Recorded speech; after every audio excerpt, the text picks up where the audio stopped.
দাও, ডাকো ডাকো ডাকো, আমার চোখের যন্ত্রণা যদি সে ছেড়ে দিতে পারে আমি তাকে উপযুক্ত পুরস্কৃত করব। এবার বলতেছে ভাই, ও ডাক্তার ভাই, কবিরাজ ভাই, হাতুড়ে ডাক্তার আসো। এখন বাদশা নামদার হাতুড়ে ডাক্তার দিয়েও কামরাতি রাজি, কারণ বাদশা সাধারণত হাতুড়ে রোগ কেন, হাতুড়ে ডাক্তার কেন, ভালো ভালো উচ্চ মানের ডাক্তার দিয়ে চিকিৎসা করানো স্বাভাবিক।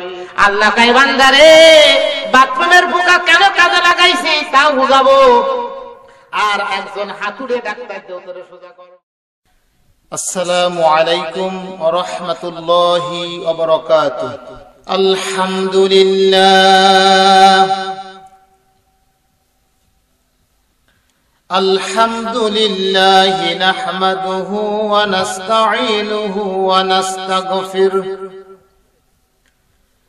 ওয়া নাস্তাগফিরুহু ওয়া নু'মিনু বিহি ওয়া নাতাওয়াক্কালু আলাইহি ونعوذ بالله من شرور أنفسنا ومن سيئات أعمالنا من يهده الله فلا مضل له ومن يضلله فلا هادي له ونشهد أن لا إله إلا الله وحده لا شريك له ونشهد أن سيدنا وسندنا وحبيبنا ومولانا محمدا عبده ورسوله الذي أرسله بالحق بشيرا ونذيرا وداعيا إلى الله بإذنه وسراجا منيرا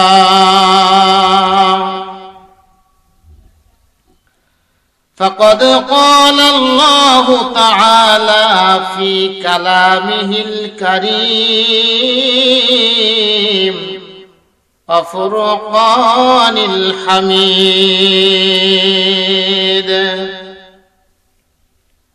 সকলেই সমস্বরে বলি আউযু বিল্লাহি من الشيطان الرجيم بسم الله الرحمن الرحيم إن تجتنبوا كبائر ما تنهون عنه نكفر عنكم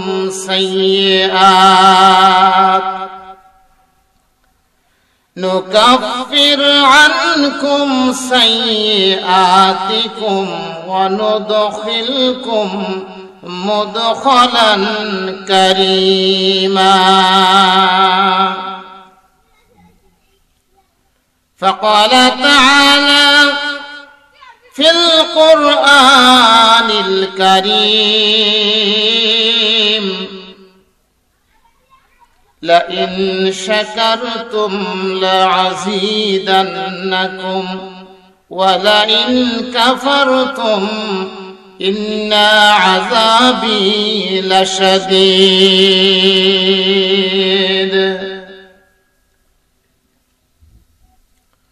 فقال تعالى في شان حبيبه إن الله وملائكته يصلون على النبي يا أيها الذين آمنوا صلوا عليه وسلموا تسليما নামাজের মধ্যে আমরা যেই দুরূদ পড়ি দুরূদে ইব্রাহিম জোরে সোরে মহব্বতে দুরূদে ইব্রাহিম পাঠ করি اللهم صل على محمد وعلى آل محمد كما صليت على إبراهيم وعلى آل إبراهيم إنك حميد مجيد اللهم بارك على محمد وعلى آل محمد كما باركت على إبراهيم وعلى آل إبراهيم إنك حميد مجيد بلغ العلا بكماله كشف الدجى بجماله حسنت جميع خصاله صلوا عليه وآله এটা জানা আছে আপনাদের জোরে সোরে পড়ি بلغ العلا بكماله كشف الدجى بجماله حسنت جميع خصاله صلوا عليه فمحمدنا هو سيدنا فمحمدنا هو سيدنا فالعج لنا لإجابته بلغ العلا بكماله كشف الدجى بجماله حسنت جميع خصاله صلوا عليه दिन के सूरज डूब रही है हम लोगों के सामने আহারে দিনের সূরজ আমাদের সামনের থেকে নিভে যাচ্ছে এরকম ভাব ঠিক কিনা আজ আমাদের সমাজ থেকে দিনের আলো নিভু নিভু অবস্থায় টিপ টিপ করে জ্বলছে অথচ ইসলামের বাতি কোন এক সময় উজ্জ্বল তারকার মতো জ্বলতেছিল কবি আফসোস করে বলেন দিন কি সূরজ ডুব রহি হ্যায় हम लोगों के सामने रोज महशर क्या जवाब है मुस्तफा की सामने बलगल उला बि कमालिही कशफत दुजा बिजमालिही हसनत जमीउ सल्लु अलैहि व आलिहि मोहब्बते জবান খুলে দিল পরিষ্কার করার নিয়তে মাহফিলের কথাগুলো আমরা যেগুলো আমলে নেয়ার প্রয়োজন হবে সেই কথাগুলো সেই বাণীগুলো কলবের মধ্যে ঢোকানোর নিয়তে ইখলাসের সাথে মাবুদের জিকির করে করে একটু কলবটা পরিষ্কার করে নেই আর জবান খুলে আমার সাথে সকলেই পড়ুন লা ইলাহা ইল্লাল্লাহ जोरे शोरे ला इलाहा इल्लल्लाह ला इलाहा इल्लल्लाह मुहम्मदुर रसूलुल्लाह सल्लल्लाहु अलैहि वसल्लम नबीजीर नाम शोना मात्र একজন মুসলমানের দায়িত্ব হলো, তার উপরে ওয়াজিব হলো রাসূলের প্রতি দুরূদ পড়া। কোন সুবহানাল্লাহ। রাসূলের নাম যখনই আমরা শুনতে পাবো তখনই আমরা কি বলবো? রাসূলের প্রতি দুরূদ পড়বো, সাল্লাল্লাহু। আল্লাহ পাক রব্বুল আমিন বলেন, ও আমার দুনিয়ার বান্দা বান্দিগুলো, তোমরা কান খাড়া করে শুনে নাও। আমার নবীর শানে যদি তোমরা একবার দুরূদ ও সালাম পাঠ করে থাকো, আমি আল্লাহ তোমাদের প্রতি এতটা খুশি হয়ে যাই, আমি আল্লাহ রাসূলের প্রতি দুরূদ পড়ার কারণে তোমাদের উপরে একবার দুরূদের বিনিময়ে 10টা রহমত নাজিল করে থাকি। ওই পাশে প্যান্ডেলের ডেকসেটের আওয়াজ শোনা যাচ্ছে। বাবাজিরা আমার, ভাইয়ের আমার, অত্যন্ত পরিতাপের বিষয়। আপনারা বলতে পারেন কি, যতগুলো ঢোলের বাড়ি হচ্ছে ততগুলো সওয়াব হচ্ছে। যতগুলো ঢোলের বাড়ি আপনার আমার কানের মধ্যে প্রবেশ করবে, ততই আপনার জাহান্নামের দিকে রাস্তাটা সহজ হয়ে যাবে। আল্লাহ বলেন, বান্দারে তুমি আমার দিকে যদি অর্ধ হাত অগ্রসর হয়ে যাও, আমি আল্লাহ তোমার প্রতি খুশি হয়ে আমি আল্লাহ তোমার দিকে 1 হাত অগ্রসর হয়ে যাই। ও দুনিয়ার মানুষেরা, তুমি যদি আমার দিকে হাঁটতে হাঁটতে রওনা করো, আমি আল্লাহ তোমাকে আমার মহব্বতের কোলে তুলে নেওয়ার জন্য আমি আর হেঁটে হেঁটে তোমার দিকে অগ্রসর হই না, আমি আল্লাহ কুদরতি ভাবে তোমার দিকে দৌড়াইতে দৌড়াইতে তোমার দিকে অগ্রসর হয়ে যায়। আল্লাহ আমাদের ভালোবাসেন না? বাসেন না? আমাদের আল্লাহর ভালোবাসা দরকার আছে কি নাই? বাবাজিরা আমার, ভাইয়েরা আমার, আলোচনায় কোনো ভূমিকা নিলাম না, কারণ কথা শোনার দরকার, দিনের কথা। ভূমিকা শুনে আমাদের কোনো ফায়দা হবে না। আমরা যদি এখান থেকে কিছু কথা কোরআন এবং হাদিসের কথা শ্রবণ করি, আর দিলের অন্তর দিয়ে, দিলের চক্ষু দিয়ে, দিলের কর্ণ দিয়ে যদি সেটাকে আমরা উপলব্ধি করার চেষ্টা করি, আমাদের একটা কথার বিনিময়ে আমাদের জান্নাত নসিব হয়ে যেতে পারে কি পারে না? দুনিয়াটা ইবাদতের কারখানা, ইবাদত ছাড়া কিছু সঙ্গে যাবে না। যাবে না? দুনিয়ায় টাকা পয়সা, ব্যাংক ব্যালেন্স, বাড়ি গাড়ি, অর্থ সম্পত্তি সব কিছু কিন্তু বাবা দুনিয়ায় থেকে যাবে। আমার আপনার একেবারে নিঃস্ব অবস্থায় কবরে যেতে হবে। শুধুমাত্র সঙ্গে যাবে কি? আমল। সেটা আপনার নেক আমলও হতে পারে, বদ আমলও হতে পারে। আপনি দুনিয়ায় থেকে থেকে যদি বদ আমলে পাহাড় কোন জীবিত করেন, আপনার আমার সাথে বদ আমলের গাছটিটাই কবরে যাবে কি যাবে না? বাবাজি আমার, বাইরে আমার সহিহ হাদিসের মধ্যে আসছে, এমন একজন ব্যক্তিকেও সুযোগ দেয়া হবে কিয়ামতের ময়দানে, একজন ব্যক্তির আমল নামায় সব হলো গুনায় ভর্তি, জাহান্নাম ছাড়া তার আর কোনো জায়গা নাই। আমল নামার দিকে লক্ষ্য করলে জাহান্নাম ছাড়া কোনো ঠিকানা নাই। আল্লাহ পাক রব্বুল আমিন বলবেন, বান্দারে তুমি যদি একটা নেকির ম্যানেজ করে আনতে পারো, আমি আল্লাহ কথা দিলাম তোমাকে জান্নাত দান করব। আল্লাহ তাআলা মানুষকে বাহানা করাবেন, সুযোগ দেবেন, দেখি আমার বান্দা কি করে। আল্লাহ কিন্তু ফলাফল জানেন কি জানেন না? আল্লাহ তাআলা ফলাফল জানেন, তারপরেও বান্দার কাছ থেকে মজা লুটার জন্য আল্লাহ তাআলা বাহানা করবেন। আল্লাহ বলবেন, বান্দারে তোমার আমলনামা ঝরঝরা, জাহান্নাম ছাড়া খবর হচ্ছে না। যদি তুমি এখন এই মুহূর্তে একটা নেকি আমাকে সঞ্চয় করে দেখাতে পারো, আমি আল্লাহ কথা দিলাম বান্দারে তোমাকে আমি জান্নাত দান করব। বান্দা অধীর আগ্রহের সাথে এরকম ভাবে হাসরের ময়দানে ছোটাছুটি শুরু করে দেবে। ওয়াজ ওদিকে যাবে না, আমি বিষয় ভিত্তিক কথা বলার জন্য নিয়ত করেছি। আমি আপনাদের মাঝে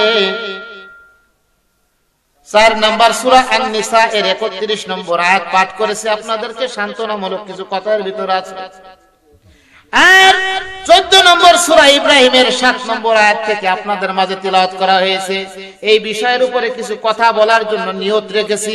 আল্লাহ তাআলা যদি আমাকে তৌফিক দান করেন, ওমা তাওফীকি ইল্লা বিল্লাহ। আপনারা সকলে বলেন আল্লাহুম্মা আমিন।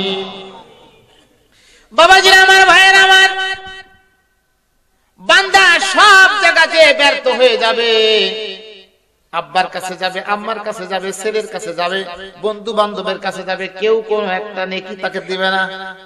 বান্দার দরবারে নৈরাশ হয়ে দাঁড়িয়ে যাবে, বলবে আল্লাহ, ও বান্দা তোমার খবর কি? আল্লাহর কাছে বান্দা বলবে আল্লাহ খবর ভালো না। খবর কি না? আল্লাহ বলবেন বান্দারে তোমার একটু দাবড়াই দেখলাম, তুমি কত দৌড়াইতে পারো। আমি আল্লাহ তোমার খবর জানি, কিন্তু তোমার আজকে একটু শিক্ষা দেওয়ার জন্য আমি তোমার একটু অপশন দিলাম, সুযোগ দিলাম, দেখি বান্দা তুমি কত দূর কি করতে পারো। বান্দা পারবে? আর ওই বান্দাটার এমন একটা নেকি তার আমলনামার মধ্যে যোগ হয়ে রয়েছে, সে নেকিটা বিরাট বড় কোন নেকি না।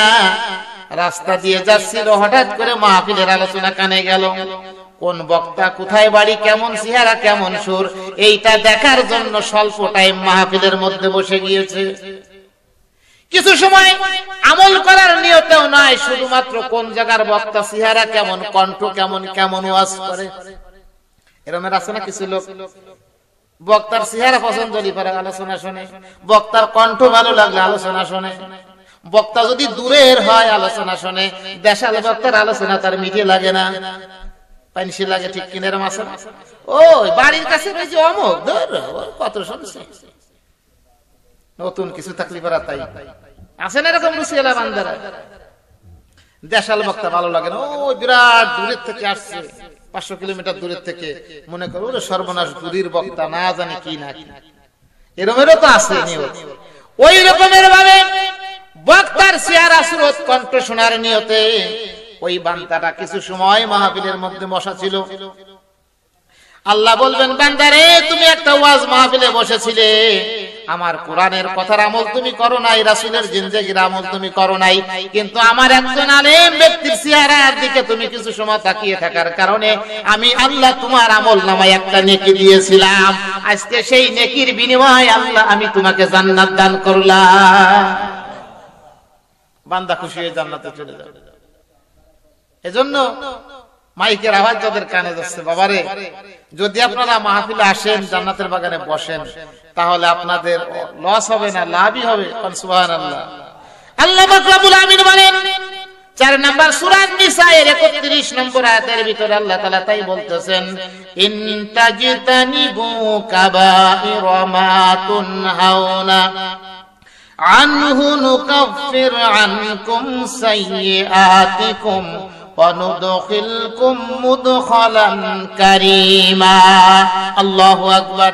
আল্লাহ পাক রব্বুল আলামিন আয়াতের ভিতরে আমাদেরকে বলেন, ও দুনিয়ার মানুষেরা তোমরা কান খাড়া করে শোনো, আমি আল্লাহ তোমাদেরকে যেই সকল বড় বড় গুনাহ থেকে বেঁচে থাকতে বলেছি, ওই সকল বড় বড় গুনাহ থেকে যদি তোমরা বেঁচে থাকতে পারো, সেফ থাকতে পারো, আমি আল্লাহ কথা দিলাম বড় বড় গুনাহ থেকে বেঁচে থাকতে যে যদি তোমাদের আমলনামায় সগীরা মার্কা ছোট ছোট কিছু গুনাহ হয়ে যায়, আমি আল্লাহ তাআলা ওই আমলনামায় সগীরা অর্থাৎ ছোট গুনাহর কোনো অঙ্ক খাতায় রাখবো না।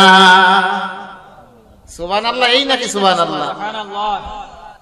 এক শ্রেণীর বক্তাগুলোকে আল্লাহ তাআলা গলায় গামছা বেঁধে জাহান্নামের শিকল পরিয়ে এরকম ভাবে হ্যান্ডকাপ লাগিয়ে জাহান্নামের দিকে নিয়ে যাবে।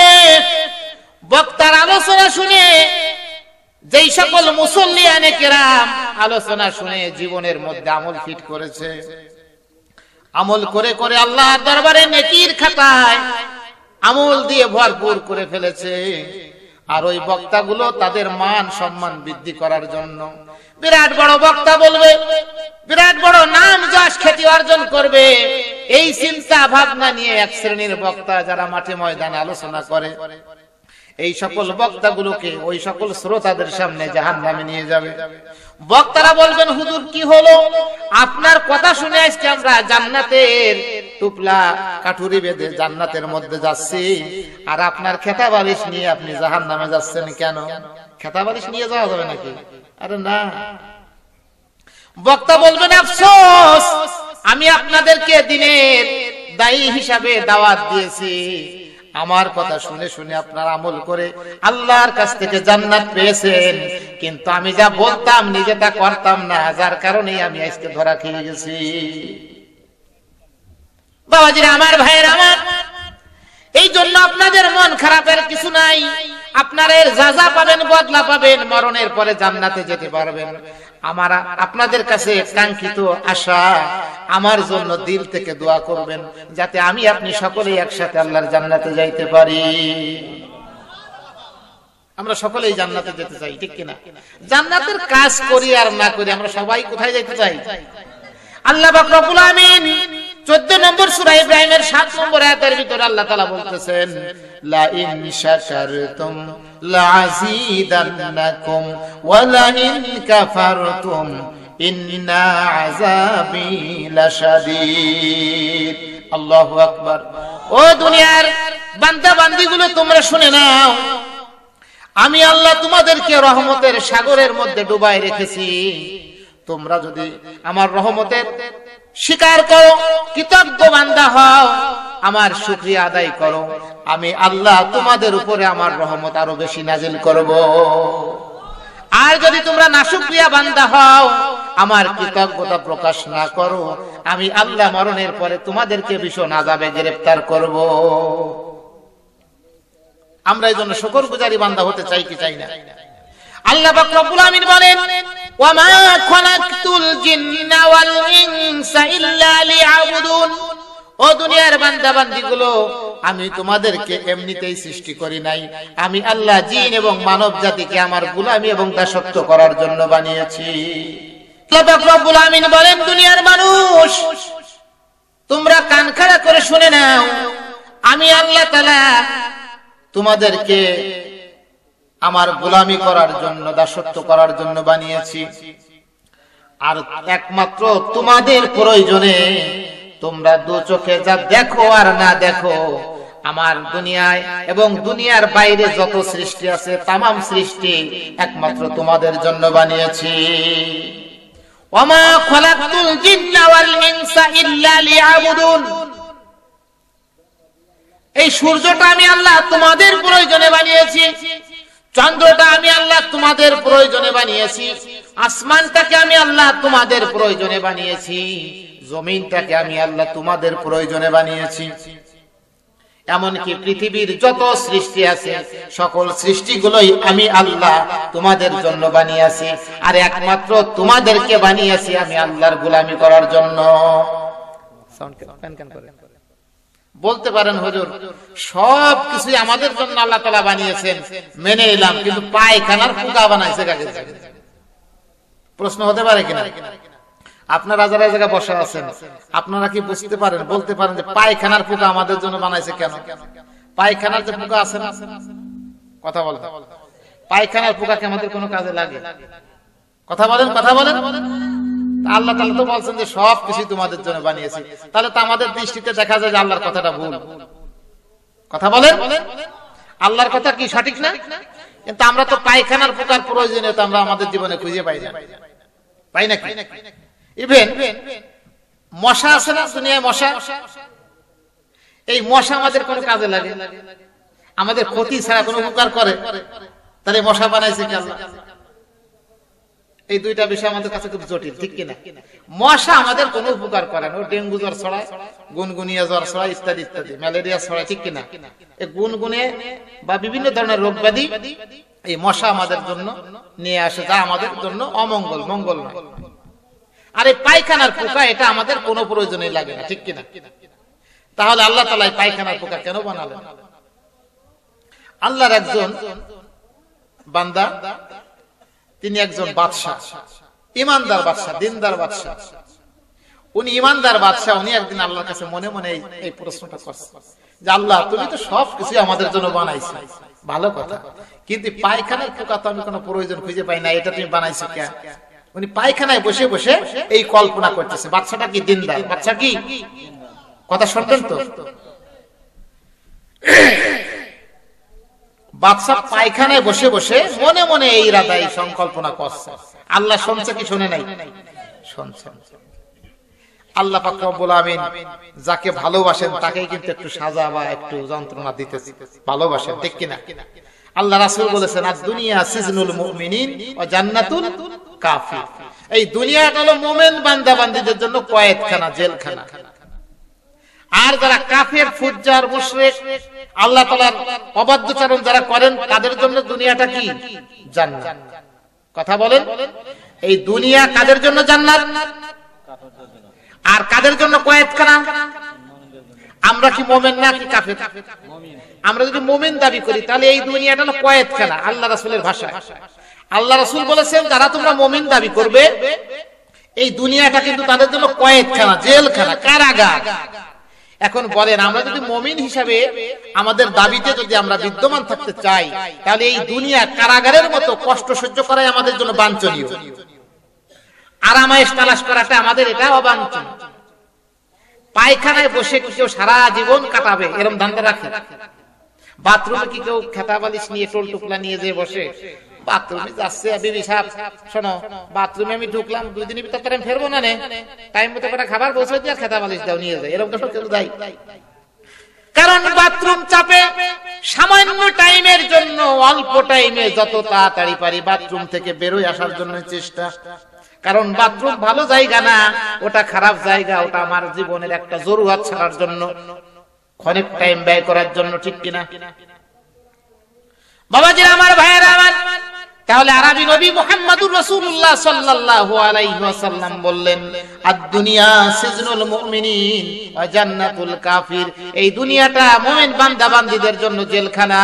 ও আমার উম্মতরা, তোমরা একটু সহিষ্ণু হও, ধৈর্যশীল হও। তোমরা যারা মুমিন দাবি করবে, ঈমানদার দাবি করবে, তোমরা যতদিন দুনিয়ার মধ্যে থাকবে একটু কষ্ট সহ্য করেই থাকা লাগবে। আর যারা নামাজ কালাম পড়ে না, আল্লাহর বিরোধিতা করে, কোরআনের বিরোধিতা করে, রাসূলের বিরোধিতা করে, যারা কাফের মুশরিক, এই সকল লোকদের জন্য দুনিয়াটা হলো বালাখানা, জান্নাতের মতো। তারা দুনিয়ায় যে কয়দিন থাকবে তারা আরাম আয়েশে থাকবে, জান্নাতের বালাখানা মনে করবে দুনিয়াটা। তাদেরকে নিয়ে তোমরা দেখাশোনা করো না, তাদের দিকে তাকাইয়া তাকাইয়া তোমরা কিন্তু আমার হাদিসের প্রতি গুরুত্ব কমায় দিও না। তোমরা এরকম মনে করো না আমি নামাজ কালাম পড়ি, আমি কষ্টে আছি, অথচ আল্লাহ তাআলা অমুক নামাজ কালাম পড়ে না, খুব শান্তিতে আছে, মনে হয় তাহলে ওইতেই ভালো। এরকম মনে করা যাবে? যাবে। দিনদার বাদশা, ইমানদার বাদশা বাথরুমে বসে বসে চিন্তা করে, আল্লাহ গো, তোমার কথা সত্য, সবকিছুই আমাদের জন্য বানিয়েছো, কিন্তু এই বাথরুমের পোকা তুমি কি জন্য বানিয়েছো এটা আমার মাথায় ধরে না। আল্লাহকে তোর মাথায় আমি ধরাবো, কি করব? তুই যেহেতু দিনদার, তোকে আমি বাথরুমের পোকার খবর একটু জানাই। বাথরুম সেরে যখন বাইরে আসছে, খানিক পরেই চক্ষুর ব্যথা শুরু হয়েছে। কিসের? মাইকের আওয়াজ কেমন কমে যাচ্ছে না? আমার ব্যাটারি কমে যাচ্ছে। বাথরুম থেকে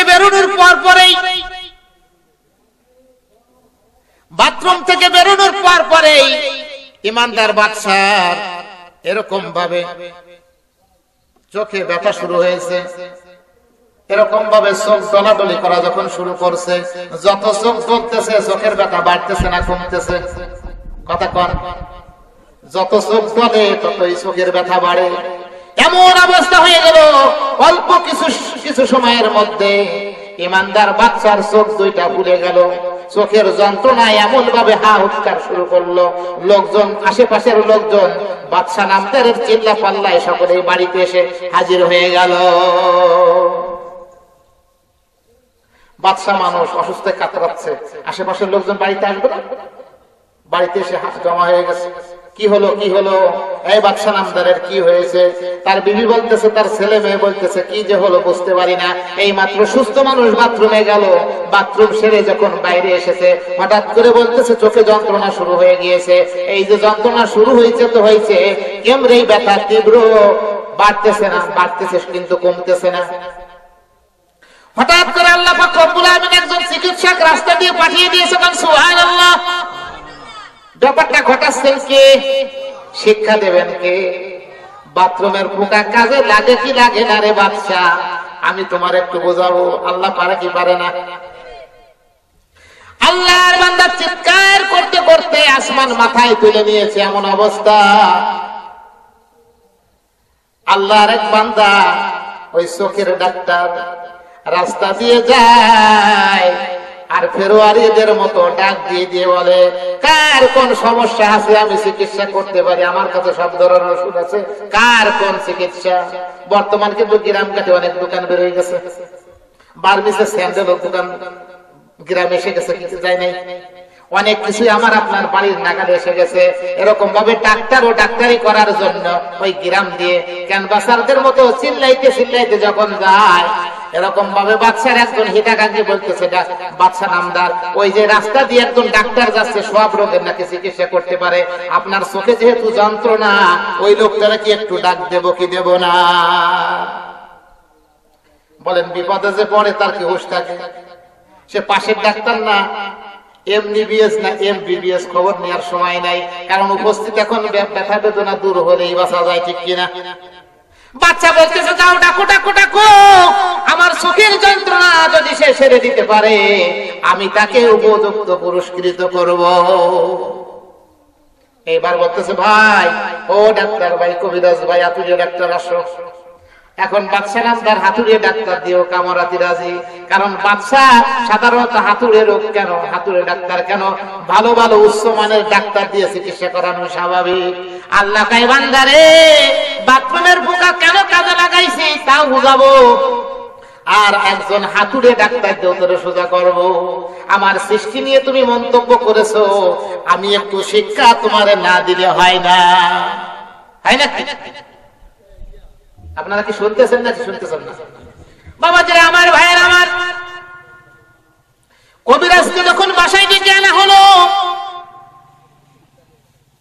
এইবার বাদশা নামদার বলতেছে, ভাই তোমার আমার এই চোখের চিকিৎসা করবা, তোমার মেডিসিনের নাম কি, কোন কোম্পানির, জার্মানির নাকি ইটালির, কোন কোম্পানির তৈরি? আল্লাহর বান্দা ভয়ে কিছু বলে না, ওনার মেডিসিন তো বাথরুমের পোকা, কি বলা যাবে? থাবড়ায় সল হয়ে গেলা দেবে, ঠিক কিনা? রোগের চিকিৎসা করবো বাথরুমের পোকা দিয়ে, শুনলেই তো মেজাজ খারাপ হয়ে যাবে, যাবে না? বলতেছে, নামদার আমার মেডিসিনের নাম বলা যাবে না, এটা হলো উল্লেখযোগ্য কোন ফ্যাক্টরির বাইরের কোন সম্পদ, এটা বলা যাবে না। তবে এতটুকু আল্লাহর উপরে তাওয়াক্কুল রেখে বলতে পারি, আল্লাহর উপরে ভরসা রেখে বলতে পারি, আমার ওষুধ যদি আপনি ব্যবহার করেন ইনশাআল্লাহ আল্লাহ তাআলা আপনার রোগ থেকে মুক্তি লাভ করাবেন। বাবাজি আমার ভাইয়ের, আমার বাদশা নামদার বলতেছে, ভাই তুমি কি ঔষধ দিয়ে আমার চোখের চিকিৎসা করাবে? আর ডাক্তার বলে, নাম বলা যাবে না, তবে আপনার চিকিৎসা অ্যাকুরেট হবে। এখন আল্লাহ তাআলা ভোল্টেজ বাড়াই দিচ্ছে, এত কিছু জিজ্ঞেস করার সুযোগ নাই। ও আমার ফেরেশতা, চোখের যন্ত্রণা বাড়াইতে থাক, বাড়াইতে থাক, ওরা তো কিছু জিজ্ঞেস করার সময় নাই। আমার ডাক্তার সাহেব যা দেয় তাই দেবে, ওরা তো জিজ্ঞেস করার সুযোগ নাই। এখন চোখের যন্ত্রণা আল্লাহ তাআলা আরো বাড়িয়ে দিয়েছে। এইবার বাদশা নামদার বলতেছে, ডাক্তার সাহেব কত কিছু জিজ্ঞেস পাতির কোনো প্রয়োজন নাই, অতি তাড়াতাড়ি তুমি আমার ওষুধ দাও। আল্লাহ তাআলা প্রেরিত ডাক্তার উনি বলতেছেন, আমার এই কবিরাজি ঔষধ, এটা নগদ সগদ বানিয়ে দেওয়া লাগবে। ভিতর বাড়ি গেলেন, তার বিবিকে বললেন, আপনি একটু সাইলেন্ট থাকবেন, কথা বলবেন না, আপনি চুলাটা জ্বালান, কড়াইতে একটু তেল দেন। কড়াইতে তেল দিয়েছেন, চুলাটা জ্বালাইছেন, তেলটা যখন গরম হয়েছে, ওনার একটা কৌটার মুটকি থেকে কিছু বাথরুমের পোকা তেলের মধ্যে ছেড়ে দিচ্ছে। সুবহানাল্লাহ, আর একটু জোরে বলেন সুবহানাল্লাহ।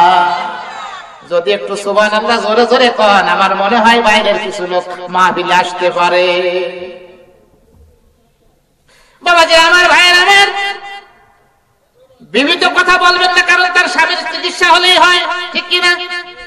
এই জন্য বিবিকে বলেছেন, আপনি সাইলেন্ট থাকবেন, কথা বলবেন না, আমি যা করার করব, কিন্তু আপনার স্বামী রোগ সেরে যাবে ইনশাআল্লাহ। এইবার তেল গরম করা হলো, কড়াইয়ের উপরে কিছু বাথরুমের পোকা ছেড়ে দেওয়া হলো, অর্থাৎ গরম তেলের উপরে বাথরুমের পোকাগুলো ভাজা হলো, কড়কড়া করা হলো।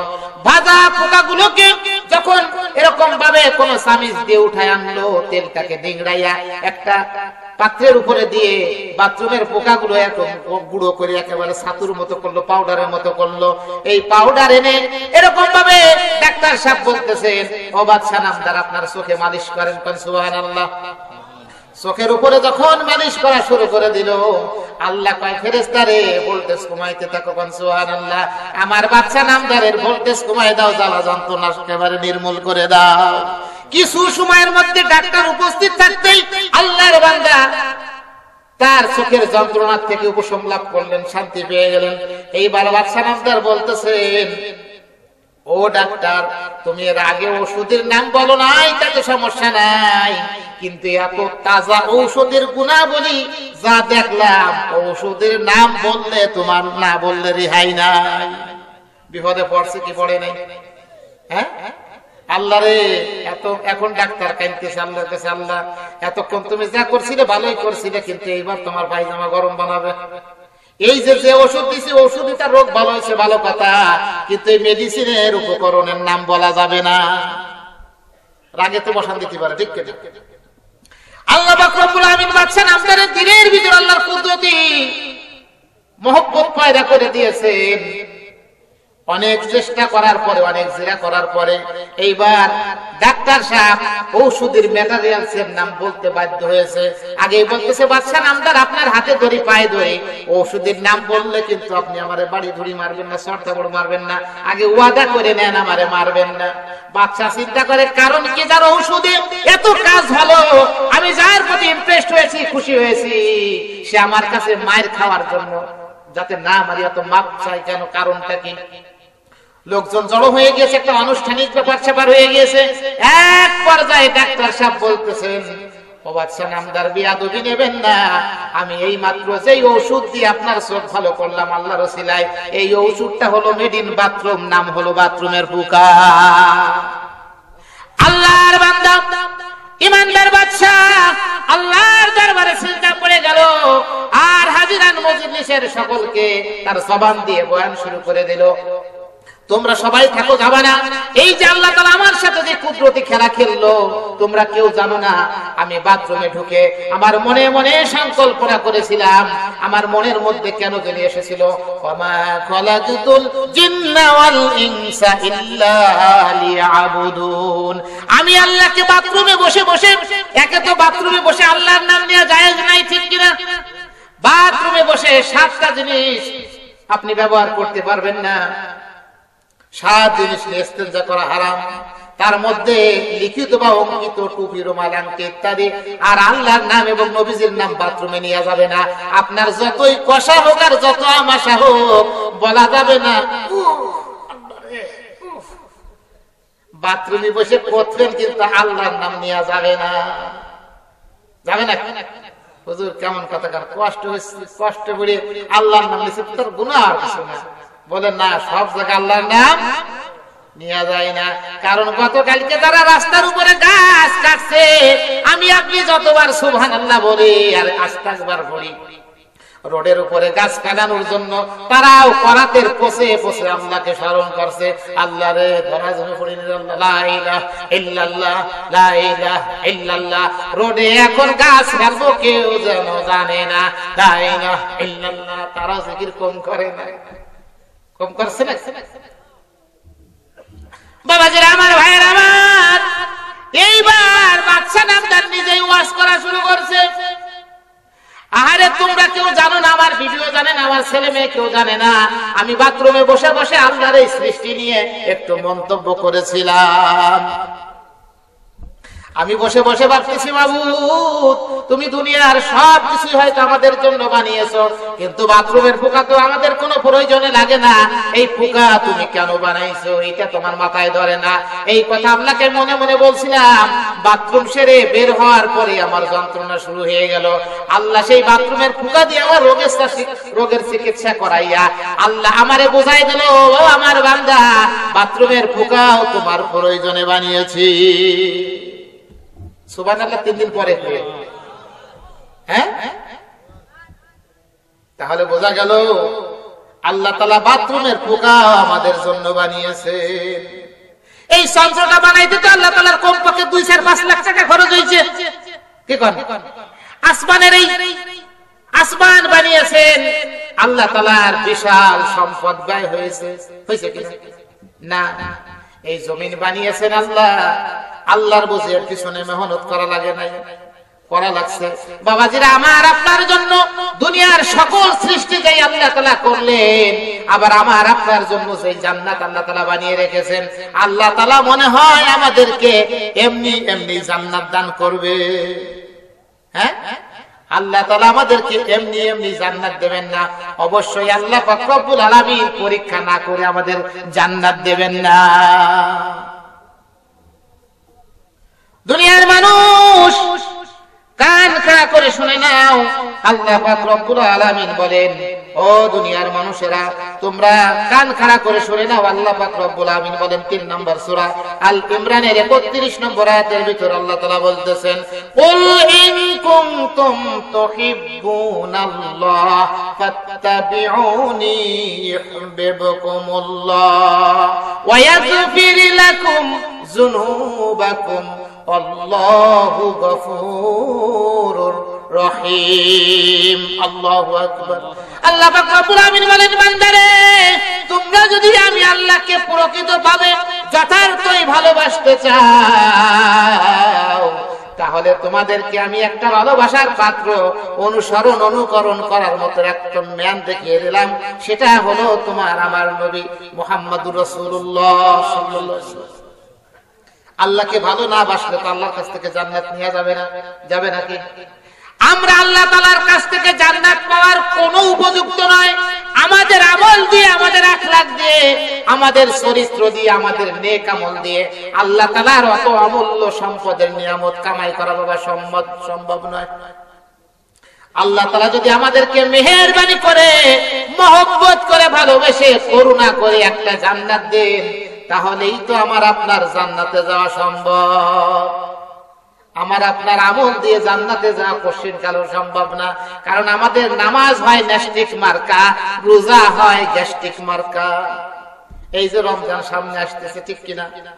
অনেকের গ্যাস্ট্রিক কিন্তু এখনই শুরু হয়ে গেছে, এখনই হালকা শুরু হয়ে গেছে। হুজুর এই যে রোজার মাস আসতেছে, আমারও মরণের গ্যাস ধরবে না, রোজার মাস আসলে আমার গ্যাস যা বাড়ে, রোজা তার জন্য এই যে নিয়ত করি, আসলে রোজা নসিব আমার হয় না।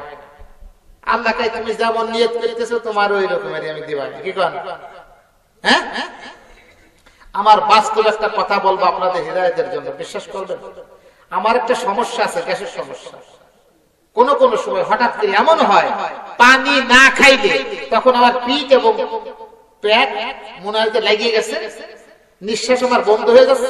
পানি না খেলে আমার এই সমাধান হয় না। পানির ওসিলা করে আল্লাহ তাআলা সমাধান করে। আমার নিজের কথা বলতেছে আপনাদের মনের ভিতরে ধরানোর জন্য।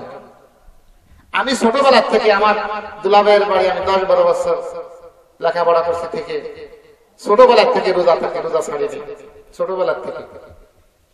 হঠাৎ করে 2-3 বছর আগে রমজান মাসে আমার এরকম একটা সমস্যা হলো। এমন হয়েছে যে এখন পানি না খেলে আমার এই সমস্যা সমাধান হবে না। এখন পানি খেলে কি রোজা থাকবে? আমি তো রোজা করে ছাড়ি নেই। এখন আমি আল্লাহকে ইখলাসের সহিত মহব্বত নিয়ে বলতেছি, মাবুদ এখন যদি পানি খাই তুমি কিন্তু সমাধান করাবা, পানি না খাইলেও কিন্তু তুমি সমাধান করতে পারো। আমি ইখলাসের সাথে নিয়ত করলাম, মাবুদ পানি আমি খাবো না, রোজা আমি ছাড়বো না, তুমি যা ইচ্ছে তাই করো। আপিল করলাম কার কাছে? এই কথা বললাম, একেবারে 100 বার ঢেলে দিলাম আল্লাহর উপরে। পানি আমি খাবো না, রোজাও ছাড়বো না। পানি দিয়েও তুমি আমার সমাধান করতে পারো, পানি না খাওয়াইও সমাধান করতে পারো, কারণ আল্লাহর চেয়ে বড় চিকিৎসক কি আর কেউ আছে? এই কথা বলে আল্লাহর কাছে বলার পরে 2-3 মিনিটের ভিতরে আল্লাহ তাআলা আমার সেই সমাধান করে দিলেন। সুবহানাল্লাহ। বাবাজি আমার, ভাইরা আমার, রমজান মাস আসতেছে। আমি আপনি যদি ইখলাসের সাথে, মহব্বতের সাথে, দিল থেকে যদি আল্লাহর কাছে দরখাস্ত করি, মাবুদ এই মাসের রমজান মাসে রোজা আমি থাকবো, 30টা রোজা হলে 30টা রোজায় থাকবো, 29টা রোজা হলে 29টা রোজায় থাকবো। আল্লাহ প্রতি বছর রমজানের সময় আমার গ্যাসের সমস্যা হয়, এইবার পাক্কা ইরাদা করলাম, আল্লাহ তুমি আমার গ্যাসের সমস্যা দূর করে দাও, আমি যেন তোমার হুকুম 30টা রোজা থাকতে পারি। আপনি যদি ইখলাসের সাথে, মহব্বতের সাথে আল্লাহর কাছে অ্যাপ্লিকেশনটা করতে পারেন, খোদার কসম করে বলতে পারি রোজা রাখার মতো পরিবেশ, পরিস্থিতি এবং শারীরিক যোগ্যতা আপনাকে আল্লাহ তাআলা দান করে দেবেন। দিতে পারেন কি পারেন না? দরকার কি আমার ইখলাসের সাথে একুরেট নিয়ত করা। আল্লাহ পাক রব্বুল আমিনের হাবিব বলেন, আখলিস দীনাকা ইয়াকফিকাল আমালুল কলিল। তোমার ঈমানকে খাঁটি করো, তোমার ঈমানকে তুমি বিশুদ্ধ করো। ও আবার উম্মতরা তোমরা শুনে নাও, তোমার ঈমানটাকে যদি মজবুত করো, পাকা করো, অল্প আমল করলেই তোমার নাজাতের জন্য যথেষ্ট হয়ে যাবে। ঈমানটা কি করা লাগবে? বিশুদ্ধ করা লাগবে, মজবুত করা লাগবে। তাহলে সাহায্য করবে কে? আল্লাহ।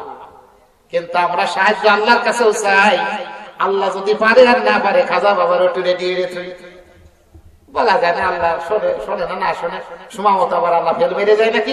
খাজা বাবারও কয়ে তুই যাতে ওদিক কিছুটা সহযোগিতা পায়, এরকম ইমানদার আছে না? আছে। ছেলের প্রয়োজন, মেয়ে হয়েছে 3টা 4টা, এবার একটা ছেলের দরকার। আল্লাহরে বহুত বলে দেখলাম, আল্লাহ পারলো না। এইবার একটু খাজা বাবার দরবারে যাই, দেখি খাজা বাবা একটা সওয়াল দিতে পারে নাকি। এরকম ইমানদার মনে হয় নাই। সমাজে আছে না? আছে। আরে বহুত ইমানদার খুঁজে পাবেন। আমি নিজে যে কামাই করি, কামাই থেকে আমার চলে না। ভালো বলতে ওই সময় কিস্তিতে একটা গাই কিনছিলাম, ওই গাইতে 5 কেজি করে দুধ দেয়। এই 5 কেজি দুধের ব্যবস্থা যদি না থাকতো, তাহলে আমার সংসার চলতো না। এরকম ইমানদার খুঁজে পাওয়া যাবে কি যাবে না? কথা কয় না রে। তার মানে ওনার চিন্তা ভাবনা হলো, আল্লাহ আমারে খাওয়ায় ভরায় বাঁচায় না, আমার পালের গাভীটি 5 কেজি দুধ দেয়, ওই দুধ বেচে টাকা পাই, ওই টাকাই আমাকে বাঁচায়। ওই রকমের ঈমান নিয়ে আপনি যত তাহাজ্জুদ গুজারি হন, যত এরকম ভাবে 5 ওয়াক্ত নামাজ কালাম পড়েন, যত জিকির আজকার করেন, আপনার খাইলোর তলা যদি সিলসিলি থাকে, বেশালের মাছ যতই খালের মধ্যে রাখেন, খালই যখন উঁচু করবেন, মাছ একটাও পাবেন না। ঠিক কিনা? এই জন্য আমার আপনার ঈমান যদি বিশুদ্ধ হয়, ঈমান যদি আপনার পাকা হয়, ঈমানের মধ্যে যদি কোনো খাদ না থাকে, আপনি নফল নামাজ যদি নাও পড়েন, শুধু ফরজ এবং ওয়াজিব সুন্নত পড়েন, ওই নামাজের আমলটাই সঙ্গে সঙ্গে ফ্লেক্সি হওয়ার মতো আপনার আমল নামায় লোড হয়ে যাবে। সুবহানাল্লাহ। কিন্তু আপনার ঈমান ঠিক নাই, ঈমানের মধ্যে ঘাপলা আছে, ঈমানের মধ্যে ভেজাল আছে, আপনি যতই কোন আমল আপনার আমল নামায় ঢুকবে না। দরকার কি? 1 নাম্বার ঈমান, আখলিস দীনাকা ইয়াকফিকাল আমালুল কলিল। বাবাজি আমার, ভাইয়ের আমার, তাহলে আল্লাহ পাক রব্বুল আলামিন 3 নাম্বার সূরা আল ইমরানের 31 নম্বর আয়াতের ভিতরে বলেন, কুল ইন কুনতুম তুহিব্বুনাল্লাহ ফাত্তাবিউনি ইউহিব্বুকুমুল্লাহ ওয়া ইয়াগফির লাকুম যুনুবাকুম আল্লাহু গফুরুর রহিম। আল্লাহু আকবার বলেন। আল্লাহু আকবার শব্দের অর্থ কি আপনারা কি জানেন? আল্লাহ সবচেয়ে বড়, আল্লাহ সবচেয়ে মহান। আল্লাহর চাইতে বড় কি কেউ আছে নাকি? হ্যাঁ? আল্লাহর প্রশংসা যদি আমি আপনি আদায় করি, লাভ হবে না লস হবে? কি রকমের লাভ হবে? আল্লাহ পাক রব্বুল আলামিনের শুকরিয়া আমি আপনি যদি বেশি বেশি আদায় করি, আল্লাহ পাক রব্বুল আলামিন আমাদের উপরে তার সকিনা বরকত রহমত, আল্লাহ তাআলার রহমত আমাদের উপরে আল্লাহ বেশি বেশি করে নাযিল করবে। দুনিয়ার মানুষ প্রকৃতপক্ষেই যদি আমি আল্লাহকে ভালোবাসতে চাও, তাহলে তোমরা ফাত্তাবিউনি ইউহিব্বুকুমুল্লাহ, তোমরা ইত্তেবা করো আমার রাসূলের ইত্তেবা অনুসরণ অনুকরণ যদি তোমরা করো, ইউহিব্বুকুমুল্লাহ, আমি আল্লাহই তোমাদেরকে ভালোবাসা শুরু করে দেব। এখানে একটা আনন্দের বিষয় হলো, আল্লাহকে যদি আমরা পাইতে চাই, আল্লাহর মহব্বত যদি আমরা হাসিল করতে চাই, আল্লাহর নৈকট্য যদি আমি আপনি অর্জন করতে চাই, তাহলে কার আদর্শ আমাদের মধ্যে ফিট করতে হবে? কার ভালোবাসা ফিট করতে হবে? আল্লাহ রাসূলের ভালোবাসা, মহব্বত, ইত্তেবা অনুসরণ অনুকরণ আমার আপনার জীবন জিন্দেগির মধ্যে ফিট করতে হবে। আমার জীবনের মধ্যে যদি রাসূলের আদর্শ ফিট হয়ে যায়, রাসূলের আখলাক চরিত্র যদি আমার মধ্যে বিদ্যমান হয়ে যায়, আল্লাহ পাক রব্বুল আমিন বলেন, বান্দারে তোমরা তো আমাকে ভালোবাসতে চাও, আমার রাসূলের ভালোবাসা, রাসূলের অনুকরণ অনুসরণ যখন তোমার মধ্যে পেয়ে যাব, উল্টে আমি আল্লাহই তোমাদের ভালোবাসতে শুরু করে দেব। ওয়ায়াগফির লাকুম যুনুবাকুম, আল্লাহ বলেন বান্দারে আমি আল্লাহ কি তোমাদেরকে শুধু ভালোবাসাই দেব আর কিছু দেব না? ভালো আমি যদি আল্লাহ তোমাদেরকে ভালোবাসতে হয়, আমি আল্লাহ যেমন পবিত্র তোমাদেরকেও সেরকম পবিত্র হতে হবে। তবে তোমরা তো পবিত্র না, তোমরা হলো অপবিত্র। আমরা কি? আমরা অপবিত্র কেন? আমরা জীবনে গুনাহ করতে করতে আমরা অপবিত্র হয়ে গিয়েছি। আমরা গুনাহ করতে করতে আমাদের অন্তরটা অপরিষ্কার হয়ে গিয়েছে, কলব মরে গিয়েছে, ঠিক কিনা?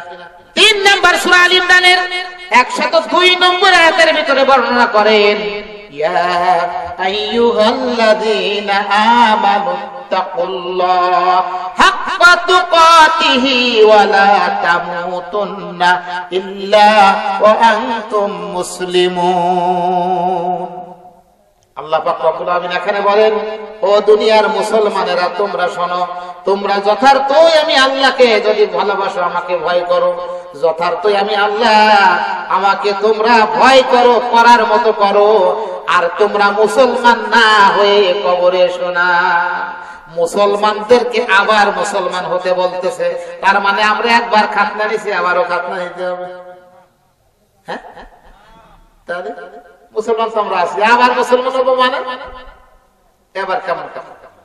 আল্লাহ বলেন তোমরা কিন্তু মুসলমানদেরকে বলতেছেন, ইয়া আইয়ুহাল্লাযীনা আমানু তাকুল্লাহ, ইয়া আইয়ুহাল্লাযীনা আমানু, তোমরা যারা ঈমান এনেছো, ইত্তাকুল্লাহ, আমি আল্লাহকে পরিপূর্ণভাবে ভয় করো। তাহলে ঈমানদার যারা, তারা মুসলমান না বেঈমান? কথা কয় না রে। ঈমানদার তো তারাই যারা মুসলিম, খাঁটি মুসলিম যারা, তারাই তো মুসলমান, তারাই তো ঈমানদার, আল্লাহর কাছে তারাই তো পবিত্র। আল্লাহ তাআলা এই পবিত্র মানুষগুলোকে, এই মুসলমানগুলোকেই বলতেছেন, ইয়া আইয়ুহাল্লাযীনা আমানুত্তাকুল্লাহ হাক্কা তুকাতিহি ওয়া লা তামুতুন্না ইল্লা ওয়া আনতুম মুসলিমুন। আল্লাহ তাআলা বলতেছেন, তোমরা যারা আমাকে প্রকৃতপক্ষে ভয় করো, আমাকে যারা ভয় করো, যথার্থই ভয় করো, আর পরিপূর্ণভাবে মুসলমান না হয়ে তোমরা কেউ কবরে এসো না। তাহলে বোঝা গেল আমরা মুসলমান, আমাদেরকে আল্লাহ তাআলা আবার কেন মুসলমান হতে বলতেছেন? কারণ আমাদের মধ্যে কিছু অংশ বাকি রয়েছে। কি রয়েছে? আমরা যে পরিপূর্ণ মুসলমান হতে পারি নাই, এই ব্যাপারে আমাদেরকে আল্লাহ তাআলা ভালোবাসেন বলে মরণের আগে আবার সতর্ক করে দিচ্ছে, বান্দারে মরণ তোমার কখন জানি হয়ে যায়, এই জন্য তোমরা মুসলমান না হয়ে কবরে এসো না। তার মানে হলো ফরহারতে সব সময় তুমি ঈমানদার আছো কিনা, তুমি পাক্কা ঈমানদার হিসাবে রেডি আছো কিনা। ও আমার বান্দা, তুমি সব সময় রেডি থাকবে। কি থাকবে? সব সময় রেডি থাকতে হবে যে আমি যেন সব সময় আল্লাহ তাআলার ঈমানদার বান্দা থাকতে পারি, সব সময় যেন মুসলমান হিসেবে আমি টিকে থাকতে পারি। কারণ মালাকুল মউত আজরাইল যখন এসে যাবেন, আমাদের কি জানা আছে কখন আসবেন? কিন্তু আসবেন তো অবশ্যই, ঠিক না?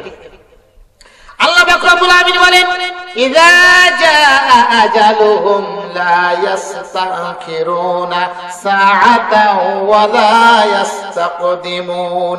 আল্লাহু আকবার।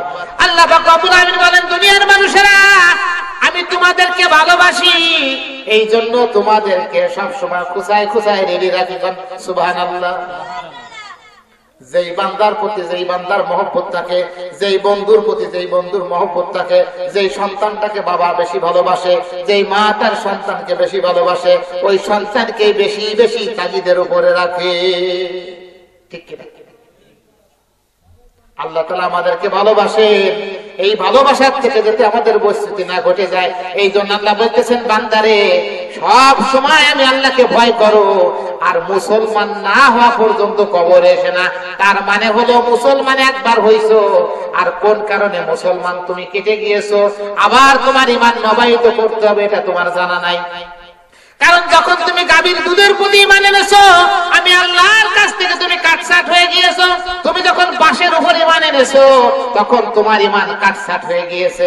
যখন তুমি খাজা বাবার দরবারে ঈমান প্রবেশ করাইছো, তখন আমি আল্লাহর দরবার থেকে নামটা তোমার ডিলেট হয়ে গিয়েছে, ঠিক কিনা? হ্যাঁ, তুমি আল্লাহরও মানবা, খাজা বাবারও মানবা, তুমি আমি আল্লাহরও মানবা, গাছের ক্ষেত্রেও মানবা, তা হতে পারে না। আল্লাহ তাআলা বলেন, আমার সাথে যেই ব্যক্তি কোনো ব্যাপারে শরীক করবে তার সাথে আমার কোনো সম্পর্ক নাই। আল্লাহ সব কিছু সহ্য করেন, শিরক কি পছন্দ করেন না, সহ্য করেন না। আল্লাহ বলেন, বান্দারে তুমি আমার অবাধ্যচারণ করে কোথায় লুকিয়ে থাকবে? তোমার মতো বান্দার আমার প্রয়োজন নাই। তুমি আমার বান্দা দুনিয়া থেকে বের হয়ে যাও। বান্দা যখন দুনিয়া থেকে বের হওয়ার জন্য হাঁটা শুরু করবে, আল্লাহ বলবেন, বান্দা শুনে যাও, আমার দুনিয়া থেকে বের হয়ে তুমি কোন খোদার দুনিয়ায় যাচ্ছ? কারণ আমার দুনিয়া ছাড়া দ্বিতীয় কোন খোদার কোন দুনিয়া নাই। লা তাকনাতু মির রাহমাতিল্লাহ ইন্নাল্লাহা ইয়াগফিরুয যুনুবা জামিআ ইন্নাহু হুয়াল গফুরুর রহিম। আল্লাহু আকবার। বাবাজি আমার, ভাইয়ের আমার, দুনিয়ার মধ্যে একটা কথা প্রচলিত আছে, রাখলেন না ঠকলেন, আছে না? একটা অফিসে লেখা দেখলাম, ডাক্তারি চেম্বারে অনেক ভিড় হয়, গ্যাদারিং হয়, ধৈর্যচ্যুত হয়ে যায়, অনেকে রাগ হয়ে যায় কিনা, সেখানে লেখা আছে রাগলেন তো ঠকলেন। তার মানে রাগ করে যদি আপনি চলে যান আমার কিছুই হবে না, আপনার রোগ নিয়ে বাড়ি যাবেন, ঠিক কিনা? এই জন্য কোন জায়গা আছে রাখতে নাই, ধৈর্য ধরতে হয়। আর আল্লাহ তাআলা বলেন, ইন্নাল্লাহা মা'আস সাবিরিন, আল্লাহ বলেন আমি ধৈর্যশীলদের সঙ্গে থাকি। কাদের সঙ্গে? আল্লাহ পাক রব্বুল আমিন ধৈর্যশীলদের সঙ্গে থাকেন। অধৈর্য হলে চলবে না। রাগ যদি করেন আপনারই ক্ষতি হবে, আমারই ক্ষতি হবে।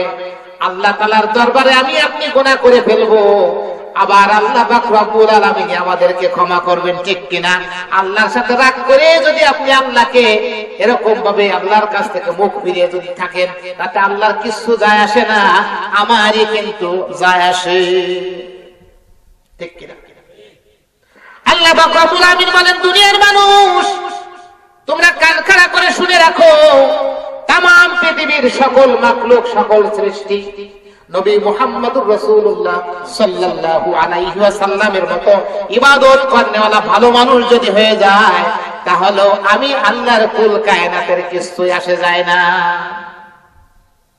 পক্ষান্তরে তোমরা শুনে নাও, ও দুনিয়ার বান্দা বান্দীগুলো, তোমরা যদি তামাম পৃথিবীর মানব কুল সহ তামাম সৃষ্টি যদি আমি আল্লাহর অবাধ্যচারণ শুরু করে দাও, ইভেন মিস্টার ইবলিসের মতো হয়ে যাও। কার মতো? মিস্টার ইবলিস রে চেনেন কি চেনেন না? ওয়ালা তাত্তাবিউ খুতুওয়াতিশ শাইতান ইন্নাহু লাকুম আদুউম মুবিন। আল্লাহ পরিচয় দিয়েছেন, ঠিক কিনা? মিস্টার ইবলিস মনে হয় আমাদের বন্ধু, কথা কয় না? মিস্টার ইবলিস যদি আমাদের বন্ধু না হয়, তাহলে মিস্টার ইবলিসের অনুসরণ অনুকরণ আমরা কেন করি? আমরা যতটা আমাদের নবী মুহাম্মদ সাল্লাল্লাহু আলাইহি সাল্লামকে অনুসরণ অনুকরণ না করি, তার চেয়ে কয়েক গুণ বেশি মিস্টার ইবলিসের অনুসরণ করি কি করি না? আল্লাহ বলেন, বান্দারে মিস্টার ইবলিস হলো তোমার প্রকাশ্য শত্রু। ওই প্রকাশ্য শত্রুর তাবেদারি যদি তোমরা করো, গোলামি যদি করো, ওই মিস্টার ইবলিস তোমাদেরকে জাহান্নামে পদার্পণ করাবে। ওয়ালা তাত্তাবিউ খুতুওয়াতিশ শাইতান ইন্নাহু লাকুম আদুউম মুবিন। আল্লাহ তাআলা যদি পরম শত্রুকে আমাদের সাথে পরিচয় করা না দিতেন, তাহলে আমাদের বাঁচার একটা অপশন ছিল, ঠিক কিনা? আল্লাহ দুনিয়ায় পাঠিয়েছিলেন, অন্যায় করেছি, গুনাহ করেছি, কিন্তু কে যে আমাদেরকে গুনাহটা করাইতো, এর যদি চিনতাম তাহলে তো তার শোভা বাড়া যাইতাম, কিন্তু তারা তো চিনতাম না, আমরা বুঝতে পারি নাই। এই জন্য আমরা আমাদের যা সামনে আসছে তাই করছি, আল্লাহকে বলতে পারতাম, ঠিক কিনা? কিন্তু আল্লাহ রব্বুল আমিন বলেন, বান্দারে 1,24,000 নবী পয়গম্বর আলাইহিস সালাম দুনিয়ায় প্রেরণ করেছে। পথগুলা মানুষগুলোকে পথ দেখানোর জন্য। ডান রাস্তাটা কিসের, বাম রাস্তাটা কিসের, তুমি কি করলে জান্নাত পাবে, কি করলে জাহান্নাম হবে, এই পথ প্রদর্শক হিসাবে প্রত্যেকটা জাতির কাছেই আমি আল্লাহ নবী রাসূল পাঠিয়েছি। এমন হতে পারতো আমাদের জামানায় নবী না থাকতো, পথ প্রদর্শক না থাকতো, শুধুমাত্র শত্রুটাই থাকতো, তাহলে আমরা আল্লাহকে বলতে পারতাম, মাবুদ গো তুমি আমাদের শত্রুর পরিচয় দিয়েছো, কিন্তু আমাদের উপকার করবে কে, আমাদের কল্যাণ করবে কে, আমাদেরকে সঠিক পথকে দেখাবে এই রাহাবার তো আমাদেরকে দাও নাই, যার কারণে শুধু গুনার কাজটাই করেছে, ভালো কাজ করতে পারি নাই।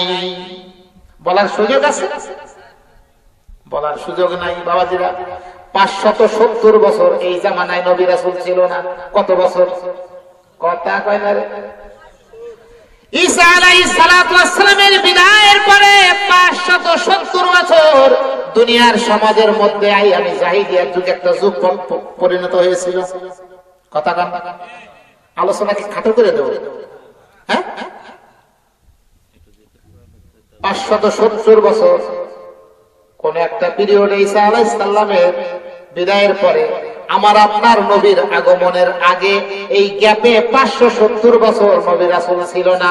নবী রাসূল হলো ইসলামের দায়ী, আল্লাহ তাআলার দ্বীনের রাহাবার। কোন সুবহানাল্লাহ, আর একটু জোরে বলেন সুবহানাল্লাহ। ওরে মানুষ হইছ বেহুশ দুনিয়ার পিছে, ওরে মানুষ হইছ বেহুশ দুনিয়ার পিছে, কি জবাব দিবি রে তুই আল্লাহর কাছে, হায় কি জবাব দিবি রে তুই আল্লাহর কাছে। ঠিক কিনা? আমরা সব দুনিয়ার মোহে পড়ে একেবারে আখিরাতকে বলে, মরণের কথা বলে, দুনিয়ার লোভ লালসা, বাড়ি গাড়ি, টাকা পয়সা, জমি জমা, এগুলোর মধ্যে এত পরিমাণ বেশি বিদ্যমান হয়েছে, মত্ত হয়েছে, আল্লাহ তাআলার দৃষ্টিকোণ থেকে বোঝা যায় আমরা বেহুশ হয়ে রয়েছি। এই জন্য আইনুদ্দিন আল আজাদ ভাই আমার দুনিয়া থেকে বিদায় নিয়ে চলে গিয়েছেন। তার লেখা গজলটা কত সুন্দর। ওরে মানুষ হইছ বেহুশ দুনিয়ার পিছে, বলেন সবাই, ওরে মানুষ হইছ বেহুশ দুনিয়ার পিছে,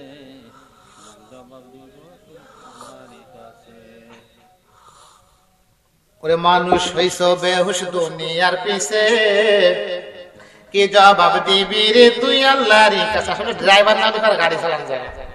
আপনারা পারেন ঠিকই, কিন্তু আমি একটু ড্রাইভিং না করলে পরে আপনাদের জুত হচ্ছে না। কি কর, এই জন্য ড্রাইভারের সাথে সাথে পড়েন, ওরে মানুষ হইছ বেহুশ দুনিয়ার পিছে, কি জবাব দিবি রে তুই আল্লাহর কাছে।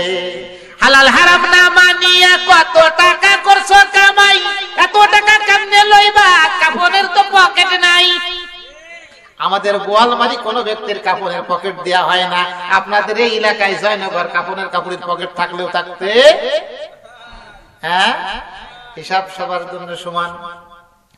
আমাদের ওখানেও পকেট নাই কাপড়ের কাপড়ে, আপনাদের এখানেও পকেট নাই কাপড়ের কাপড়ে, তাহলে তো আপনার দল আর আমার দল ঠিক, ঠিক কিনা? আপনার আমার জাতি ভাই, আপনার আমার জাতি ভাই ধর্ম আপনাদেরকে ঠেসিয়ে জোরে জোরে বলতে হবে আল্লাহ তাআলার এই মাহফিলে বসে, ঠিক কিনা? হালাল হারাম না মানিয়া কত টাকা করছো কামাই, এত টাকা কেমনে লইবা, কাপড়ের তো পকেট নাই। টাকা পয়সা লইয়া কি কেউ কবরে গেছে, টাকা পয়সা লইয়া কি কেউ কবরে গেছে, কি জবাব দিবি রে তুই আল্লাহর কাছে, হায় কি জবাব দিবি রে তুই আল্লাহর কাছে। ওরে মানুষ হইছ বেহুশ দুনিয়ার পিছে, ওরে মানুষ হইছ বেহুশ দুনিয়ার পিছে, কি জবাব দিবি রে তুই আল্লাহর কাছে, হায় কি জবাব দিবি রে তুই আল্লাহর কাছে। কথা ঠিক না বেঠিক? ও দুনিয়ার মুসলমানেরা, তাহলে আল্লাহ পাক রব্বুল আলামিন বলেন, তোমরা পরিপূর্ণ মুসলমান না হয়ে কেউ কবরে এসো না। তার মানে হলো সদা সর্বদা আমার আপনার মুসলমান অবস্থায় বেঁচে থাকতে হবে, ঠিক কিনা? মাঝে সাথে আমার আপনার ইমানের সাথে খোঁজ খবর নিতে হবে। আমার এক বান্ধবীর সাথে, বন্ধুর সাথে অনেকদিন ধরে সম্পর্ক আছে, কিন্তু হঠাৎ করে মোবাইল নাম্বারটা তার হারিয়ে গিয়েছে। এই বন্ধুর মোবাইল নাম্বার জোগাড় করার জন্য ব্যস্ত হই কি হই না? হ্যাঁ, আরে আমার আপনার সম্পর্ক আল্লাহর সাথে ঠিকই আছে কি নাই, আমার আপনার সম্পর্ক নবী মুহাম্মদুর রাসূলুল্লাহ সাল্লাল্লাহু আলাইহি সাল্লামের সাথে ঠিকই আছে কি নাই, এই ব্যাপারে আমাদের কোনো খবরদারি নাই।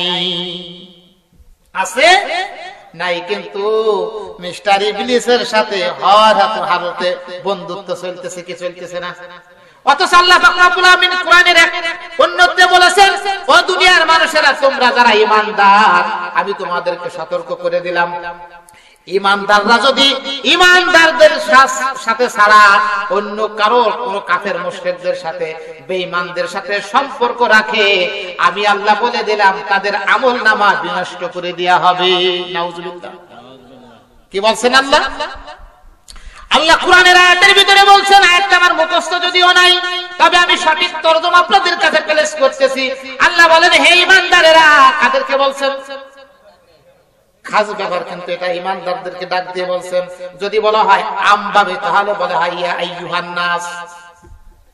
আমভাবে বলছে সকলকে, ইয়া আইয়ুহান নাস, কিন্তু ইয়া আইয়ুহাল্লাযীনা আমানু এটা হলো খাস। আল্লাহ তাআলা ঈমানদারদেরকে ডাক দিয়ে বলতেছেন, ও ঈমানদারেরা, তোমাদেরকে আমি সতর্ক করে দেই, ঈমানদার বান্দা বান্দীগুলো যদি ঈমানদার বান্দা বান্দির সাথে সম্পর্ক না রেখে, যদি তারা ফাসিক মুশরিক এবং ইহুদি নাসারা খ্রিস্টান, অর্থাৎ আমি আল্লাহর কোরআনের বাইরে, রাসূলের আদর্শের বাইরে যাদের সম্পর্ক, এই সকল বান্দাদের সাথে যদি ঈমানদার বান্দাদের সম্পর্ক হয়ে যায়, তাহলে আমি আল্লাহ তোমাদের আমলের সকল নেক আমল বিনষ্ট করে দেব। ঈমানদারদেরকে শুধু ঈমানদারদের সাথে সম্পর্ক করতে আল্লাহ বলেছেন। সুবহানাল্লাহ। মনে থাকবে। কিন্তু আমরা বহুত লোকই আছি, মুসলমানের দোয়ান পছন্দ হয় না, দাদাদের দোয়ান খুব পছন্দ আছে না?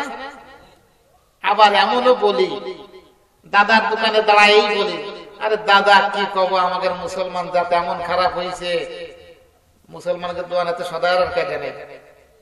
অল্প সময়ের মধ্যে শেষ করব। আমি আপনাদেরকে বলতে চাই যে আমরা সম্পর্ক দুনিয়ায় যারা আমরা ঈমানদার, আমরা সম্পর্ক রাখবো কাদের সাথে?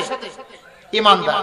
আমি একজন নামাজি ব্যক্তি, আমি বেনামাজির সাথে সম্পর্ক রাখতে পারি না। তবে হ্যাঁ, বেনামাজির সাথে সম্পর্ক আমি এই কারণেই করব, দেখি তাকে দাওয়াত করে তশকিল করে নামাজি বানানো যায় কিনা। এই প্রচেষ্টায় যদি আপনি তার সাথে সম্পর্ক গড়ে তোলেন, তাহলে আপনি বদলা পাবেন। দেখেন আল্লাহ তাআলা আমাদেরকে কি পরিমাণ ভালোবাসেন।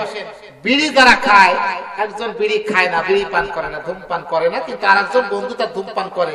এই বন্ধুর সাথে যত সে মিশবে, ধূমপান যখন করছিল না, এই বন্ধুর সাথে সম্পর্ক হওয়ার কারণে কিন্তু ধূমপানের অভ্যাস হয়ে যাবে। হবে না?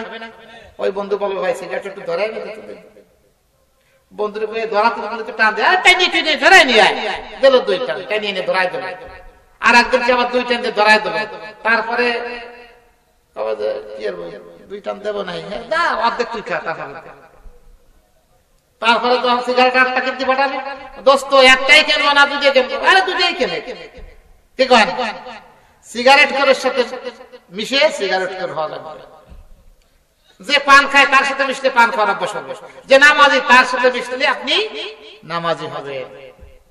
এই জন্য আল্লাহ তাআলা আমাদেরকে কত ভালোবাসেন, বিষয়টা বোঝার ব্যাপার। আল্লাহ তাআলা আমাদেরকে কত ভালোবাসেন। আল্লাহ বলতেছেন, ঈমানদারেরা, তোমরা ঈমানদারদের সাথে সম্পর্ক গড়ে তোলো, তাহলে তোমার আমল কাজে লাগবে। যদি তোমরা ঈমানদার হয়ে বেঈমানদের সাথে আতায়াত করো, বেঈমানদের সাথে তোমাদের সম্পর্ক লেনদেন আদান প্রদান করো, তাহলে শোনো, তোমাদের আমলনামা আমি বিনষ্ট করে দেব। তার মানে আমাদেরকে সতর্ক করলেন না। মা বোনদের ব্যাপারে কিছু কথা বলতে বলেছে। মা বোনদের ব্যাপারে কি বলবো? মা বোনদেরকে নিয়ে তো বড় সমস্যা বর্তমান। এক নম্বরে হলো স্বামীর কেনাকাটা মা বোনদের পছন্দ হয় না। কোন স্বামী এ জায়গায় যারা বসা আছে, বুকিয়াইতে বলেন তো আমার বউরে কাপড় কিনে দেন, খুশি করতে পারছি। একজন আসতেছে, কারণ আসলে কথা এটা আছে না? সংক্ষিপ্ত আকারে বলি, মা বোন আপনাদের একেবারে হাতে পায়ে ধরে বলে যায়, স্বামী যদি আপনারা নিঃস্বা কাপড় কিনে দেয়, আপনি পছন্দ করেন, স্বামীর পদতলে মহিলাদের কি? স্ত্রীদের জান্নাত। নবী আমার বলেছেন, মানুষকে মানুষ সিজদা করা জায়েজ নাই, হারাম। কিন্তু যদি সিজদা করার প্রবণতা থেকে থাকতো, জায়েজ থাকতো, তাহলে প্রত্যেকটা নারীকে, প্রত্যেকটা স্ত্রীকে বলতাম তারা যেন তার স্বামীকে সিজদা করে। সুবহানাল্লাহ। এত দাম, এত গুরুত্ব স্বামীর। স্বামী আপনার প্রতি খুশি, বেশক আল্লাহ তাআলার জান্নাতে আপনি চলে যাবেন। যেই স্বামী বলবে, সার্টিফাই করবে, আল্লাহ আমি আমার স্ত্রীর ব্যবহারে আচার আচরণে খুশি, কোনো কথা নেই, জান্নাত। আর যদি কোনো স্বামী বলে আল্লাহ আমার স্ত্রীর প্রতি আমি অসন্তুষ্ট, একেবারে 100% জাহান্নামে যাবে। আর এক শ্রেণীর মা বোনের আছে, স্বামী যদি কয় ডাইনে যাইতে সে যায়, তার মানে স্বামীর এসে একসেপ্ট করতে পারে। একজন ব্যক্তির স্ত্রী মারা গেছে নদীতে ডুবে, সাঁতার জানে না, নদীতে প্রবল স্রোত বয়ে যাচ্ছে, স্ত্রী মারা গেছে, ডুবে মারা গেছে। একদম খবর নিয়ে আসছে তোমার স্ত্রী পানিতে ডুবে মারা গেছে নদীতে। বলেন তো লাশ বেশে কোন দিক যায়? ভাটির দিক যায় না উজানের দিক যায়? কথা বলেন, কথা বলেন। ভাটির দিক যায়। এখন তার স্বামী এসে উজানের দিক তালাশ করতেছে। কি করতেছে? লোকজন বলতেছে তোমার কি মাথা নষ্ট হয়েছে? বউ মরে গেছে, বাইতে ছিলে গেছে ভাটির দিক, উজানের দিক তালাশ করেছে। আরে ভাই বলবা না, আমার স্ত্রী আমার সংসারে যতদিন ছিল ও কোনোদিন উজু হইছে ছাড়া বাইতেনি। কি করছে? উজু হইছে ছাড়া কোনোদিন বাইতেই নেই। আমার বিবির প্রতি আমার এখনো 100% বিশ্বাস, এ মরিয়ে যাইও উজু হচ্ছে, বাইতেছে না। হাসানোর জন্য বললাম, বাস্তব এটা, যদিও বাস্তব। দুলাভাইকে কাপড় কিনে দিলি পরা কত পছন্দ। স্বামী যদি দুলাভাই তার থেকে বেশি চায় তো কাপড় কিনে দেয়, পছন্দ না। এক মহিলার তার স্বামী কাপড় কিনে দেয়, এত সুন্দর সুন্দর কাপড় কিনে দেয়, পছন্দ হয় না। কিন্তু স্বামী চিন্তা করতেছে কি করা যায়, আমার বিবির এত খুশি করাই লাগবে, আজকে আর কাপড় কিনে নিয়ে যে আমার কথা আর বলবো না, দুলাভাইয়ের কথা বলবো। বাজারে যে কাপড় একটা কেছে, খুব ভালো কাপড়ই কেছে, কিনে যাই বলতেছে নাও কাপড় আজকে একটা কিনলাম, আমার কাপড় তোমার পছন্দ হয় না, তোমার বড় দুলাভাইরে বাজারে পেলাম, তারে বলে তার দেখাই শুনে একটা কাপড় কিনছি, দাও আজকে কাপড়টা পছন্দ হয় না। কাপড় ধরে বসে মাঝে, হ্যাঁ কাপড় বলে বাজারে নাই, আজকে এত সুন্দর কাপড় কয়টা দেখা যায়। তোমার চোখ আর আমার দুলাভাইয়ের চোখ, আমার দুলাভাইয়ের চোখটা কত সুন্দর, দেখো তো কি সুন্দর একটা কাপড় কিনে পাঠাইছে, কত চিকন সুতো, মুলাম সুতো, এরকম আছে না নাই? স্বামী মনে মনে খায়, বউ খবর তো জানতেছো না, ভিতরের খবর গণেশ জানে, ভিতরের খবর কে জানে? গণেশ জানে, আর কি জানে? আরে আল্লাহ জানে। কে জানে? আল্লাহ। হঠাৎ করে একদিন সেই দুলাভাই যার নামের উপর কাপড় কিনছে, দুলাভাই এসে দাওয়াত খাতে শালীর বাড়ি, কথায় কথায় গল্পে গল্পে উঠে গেছে কাপড় কেনার ঘটনা। দুলাভাই কি কব আপনার, আমি খালি খালি মাদের সাথে দাওয়াত করে করে খাওয়াই, আপনার চোখ না গুনে একেবারে কি তরবারি ছুরি দেন। আপনি সেদিনকে কত সপ্তাহে যে কাপড়টা কিনে দিয়েছিলেন, কি সুন্দর কাপড়, আর আমি এই যে রহিমের বাপরে কাপড়, রহিমের বাপরে কাপড় কিনাই, একটার কাপড় জীবনে ভালো কাপড় কিনে দেবে না, অথচ আপনার কাপড় কত সুন্দর। দুলাভাই তো কিছু জানে না, জানে নাকি? দুলাভাই বলতে তুই কি পাগল হয়েছিস, কি বলিস আমার, আমি তো কোনদিন কাপড় টাপড় কিনে দেয়নি, তা গত সপ্তাহে কিনে দেয় নাই? রহিমের বাপ বললো, আর দূর বলে মিথ্যে কথা বলছে, আমি তো কাপড় কিনে দেয়নি। এখন রহিমের বাপের কাছে যখন শুনছে, রহিমের বাপ তো চুপ, বিবির বুঝতে বাকি নাই যে ঘটনাটা মিথ্যা, আসলে আমার দুলাভাই কাপড় কিনে দেয়নি। এইবার তাই তো কই দুলাভাই আমার কাপড় কিনে দিতে পারে, কাপড়ের খসখসি, দুলাভাই যদি কাপড় কিনে দিবি, কাপড় তার মোলাম হওয়ার কথা, খসখসি। সেই সময় আমার একটু ঠেক ছিল যে, তার মানে দুলাভাইয়ের নামের উপর আমি খুব খুশি, স্বামীর নামে উনি বেজার আছে না নাই? আর ইদানিং তো বাজারে গেলে মহিলাদের কেনুর ভিতরে আপনার টিয়ার খেলেন, পুষ্যটারে বাড়ি ছেড়ে যায় ওই যে ছাগল গরুর হাত জন্য, আন্ডা বাচ্চার হাত, ধরা যায় ওই কোলের ধারে তুমি রাখো, আমি একটু বাজারে গেলাম, কামলার মতো ব্যবহার করো, কোলের একটা আছে আর রাজগুড়ির একটা আছে, বুঝছেন? এইগুলো থুয়ে যায় ওনার পাপার জন্য, ছাগল বাড়ি গরু বছর দিয়ে সব থুয়ে যায়, উনি বাড়ি কামলাগিরি হারে, মহিলা গেছে দোকান যে কটা বল মারি আছে, জয়নগর আছে, কাপড় কিনবে একখান, দোকানে একটাও বাদ দেবে না দেখতে, দোকানদার গেলে ঝালাপালা করে ফেলা দেবে। লাস্টে যে কথায় আছে, বাসের ধারে যায় যত ভালোবাস তালাশ করবেন, ততই নিঃশ্বাস কোপ দিয়া শুরু হয়ে যায়, ঠিক কিনা? মা বোন আমার, যত বাছাবাছি করবেন, কাপড় কিন্তু আপনি দোকানের থেকে নিঃশ্বাসে আনছেন এবং অতিরিক্ত টাকা দিয়ে আনছেন, কারণ দোকানদারা বুঝিয়ে ফেলাইছে এই পাবলিকের সোজা হারা যায় কি করে, কাপড় যান 300 টাকা দাম, সেন চাই 1300 টাকা, 1300 টাকার কাপড় আমার চাষি কয় টাকা বলবো? 300 নিচে কচি বাড়তেছে না, 300 টাকা বেশি পারা ওই কাপড়ই 150 টাকা। তাহলে এবার বললাম যে কি কাপড় আপনি কিনে আনছেন? যাই হোক, মা বোনের কথা বলার আর কোনো শেষ নাই। আমি মা বোনদের দৃষ্টি আকর্ষণ করছি, আপনারা পর্দায় থাকেন, স্বামীকে খুশি করার জন্য ব্যতিব্যস্ত থাকেন। আপনি মারা যাবেন, আপনার স্বামী যদি আপনার প্রতি খুশি থাকে, খোদার কসম আপনি আল্লাহর জান্নাতে যাবেন। আর যদি আপনার ব্যবহার আচার আচরণে স্বামী যদি আপনার প্রতি অসন্তুষ্ট থাকে, খোদার কসম আপনি জাহান্নামে যাবেন, কোনো রক্ষা নেই। এই জন্য সামান্য দিনের দুনিয়া, এই দুনিয়া আমরা সকলেই কি করতে চাই, যেভাবে আল্লাহ তাআলা কাটাক শুকরিয়া আদায় করি। আল্লাহ তাআলা কোন রকম আমাদেরকে এই জেলখানা থেকে বের করে মুক্তি দিলে আমরা বাঁচি, ঠিক কিনা? আল্লাহ তাআলা পরকালীন জীবন আমাদের সুখী করুক, মঙ্গলময় করুক। আমার বিষয় হলো আমরা ভালোবাসবো কাকে? আল্লাহকে। আল্লাহর ভালোবাসা পাইতে হলে অনুসরণ করো কাকে? রাসূলকে। মনে থাকবে। আল্লাহ তাআলা আমাদেরকে যা শুনলাম, আমাদের যেগুলো আমল করার দরকার, আমলে নিয়ে তৌফিক দান করুন। সকলে বলে আমিন।